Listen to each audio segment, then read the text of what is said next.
Every story is a door. You came here because there's a door calling your name.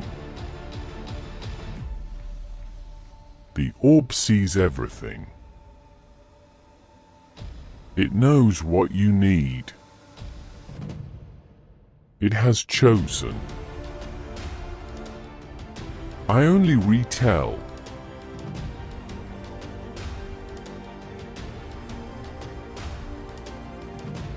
Real or fiction? I won't say. You only need to find meaning for yourself. Listen. Let me ask you something, seeker. What does success look like to you? Is it the corner office on the 50th floor? Is it the luxury car in the private garage? Is it the number in your bank account? Or is it something else entirely? Tonight, the crystal shows me a story. A story about a man who had everything, and a man who had nothing. And the moment they both discovered who was truly rich. This tale comes from a small fishing village on the coast of Mexico. But its wisdom reaches across all oceans and into the heart of every person who has ever asked, "Am I living or just existing?" This is The Fisherman and the Businessman. The year was 1995. On the coast of Mexico, there was a small village. A village with no shopping malls, no office buildings, no traffic lights. Just the sound of waves and the smell of salt in the air. One morning, a businessman arrived. His name was Richard, 45 years old, the CEO of a successful company in New York. He had come here on doctor's orders. His blood pressure was too high. His stress was killing him. And his wife had forgotten what his face looked like. The doctor had said, "Take a vacation." But Richard did not know how to rest. Even in paradise, his mind was still in the boardroom. Still calculating. Still planning. Still running. That morning, Richard walked along the beach, and he saw something that confused him. A small fishing boat coming to shore. Inside the boat sat a fisherman, an old man with sun-darkened skin and peaceful eyes. Richard looked at the catch. Only 3 fish. The boat was nearly empty. And yet the fisherman was smiling, as if he had caught the entire ocean. Richard could not understand. He approached the fisherman and asked, "Excuse me, that is a very nice fish. How long did it take you to catch them?" The fisherman smiled. "Only a little while, Señor." Richard frowned. "Only a little while? Why did you not stay out longer and catch more fish?"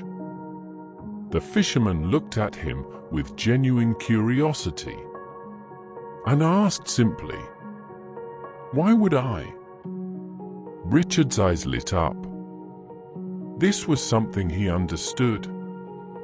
He said, "Well, if you stayed out longer, you could catch more fish. Then you could sell more fish and make more money. And with more money, you could buy a bigger boat. With a bigger boat, you could catch even more fish.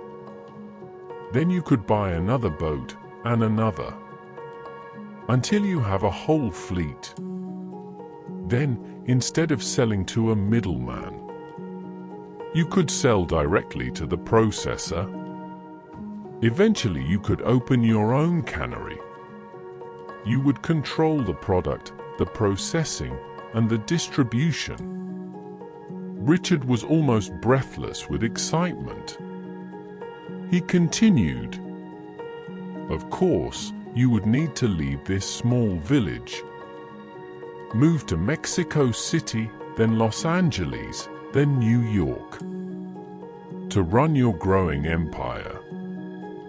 The fisherman listened quietly to all of this. Then he asked a simple question.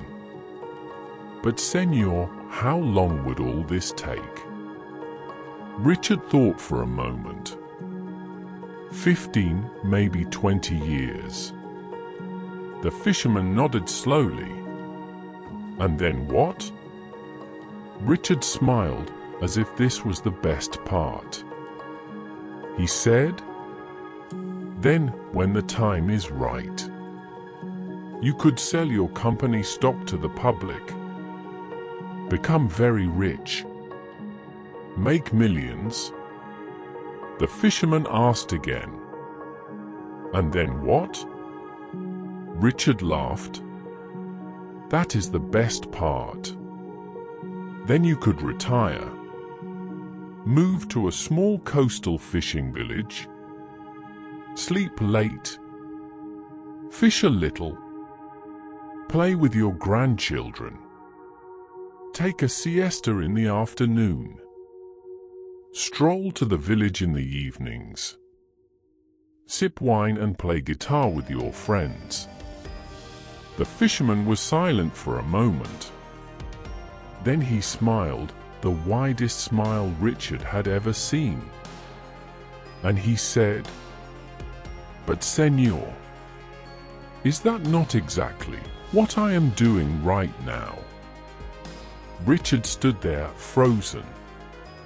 The words hit him like a wave crashing on the shore.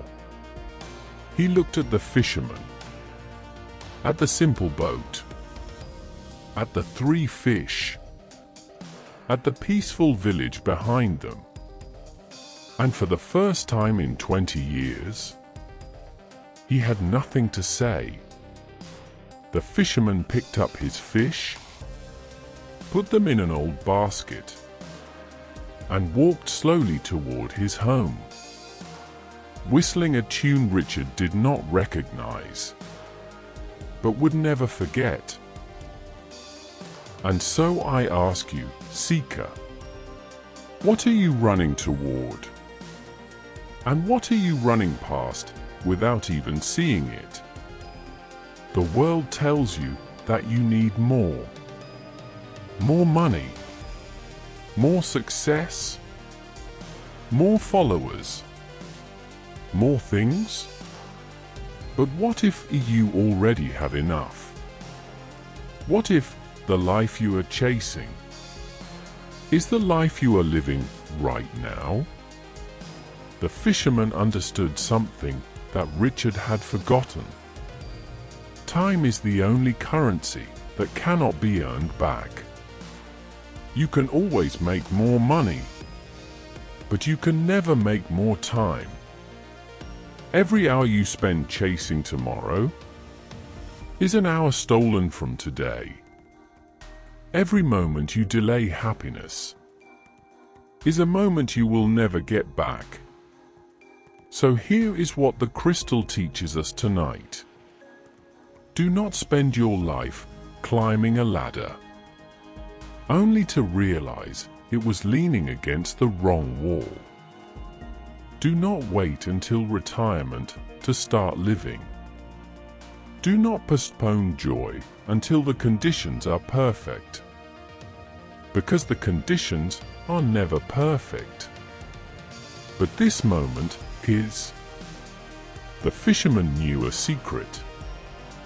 Happiness is not a destination. It is a way of traveling. And sometimes the richest man in the world is the one who needs the least. The crystal grows dark now, but before you go, remember this. You are not behind. You are not missing out. You are exactly where you need to be. If only you would stop running long enough to see it. Until we meet again, seeker, may you find your village, and may you learn to catch only the fish you need.